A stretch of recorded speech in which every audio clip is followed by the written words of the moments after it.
धर्मेंद्र प्रधानांच्या राजीनाम्यानंतर ठाकरेंचा मुंबईमध्ये विजयोत्सव, शिवाजी पार्कातील जल्लोषात उसळला तरुणाईचा महासागर। पेपरफुटीमुळे विद्यार्थ्यांनी जीवन संपवलं, विजयी जल्लोष सभेमध्ये आत्महत्या केलेल्या विद्यार्थ्यांना श्रद्धांजली वाहिली, राज ठाकरेंनी वाचून दाखवली नावं। मुंबईतील जल्लोषात जेन्झीच्या बॅनरबाजीतून सरकारवर प्रहार, हाती तिरंगा आणि वेगवेगळे बॅनर आणि मीम्समधून सत्ताधाऱ्यांना डिवचलं, कॉकरोचच्या पेहरावात आलेल्या चिमुकल्यानं वेधलं सर्वांचंच लक्ष।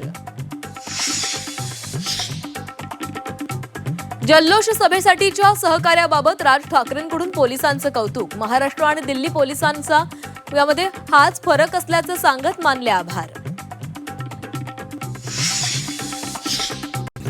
देशात संघर्षाची सुरुवात झालीये, जात धर्म विसरून आपण सर्वांनी एकत्र यायचं, उद्धव ठाकरेंचं तरुणांना आवाहन, पक्ष फोडणाऱ्यांवरही साधला निशाणा। अर्थमंत्री घसरलेल्या रुपयावर बोलत नाहीत, खड्डा मंत्री फक्त इथेनॉलवर बोलतायत, उद्धव ठाकरेंचा निर्मला सीतारमण आणि गडकरींवर घणाघात। झुकती है दुनिया, झुकाने वाला चाहिए, आपण करून दाखवलं, धर्मेंद्र प्रधानांच्या राजीनाम्यानंतर सीजेपी संस्थापक अभिजित दिपकेंची प्रतिक्रिया।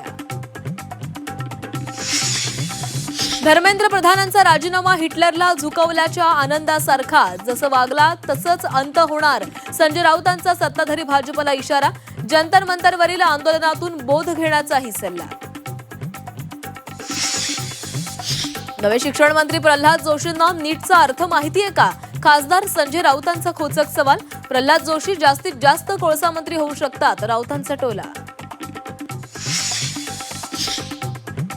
धर्मेंद्र प्रधानांवर सदोष मनुष्यवधाचा गुन्हा दाखल करा, आदित्य ठाकरेंची टू द पॉइंट मागणी, पेपरफुटीनंतर झालेल्या 20 मुलांच्या आत्महत्येला प्रधानच जबाबदार असल्याचा आरोप। राज्यात पावसाचा जोर कायम, घाटमाथ्यासह पश्चिम महाराष्ट्रात अतिमुसळधारेचा इशारा, विदर्भातही 3 दिवस वादळी पावसाची शक्यता।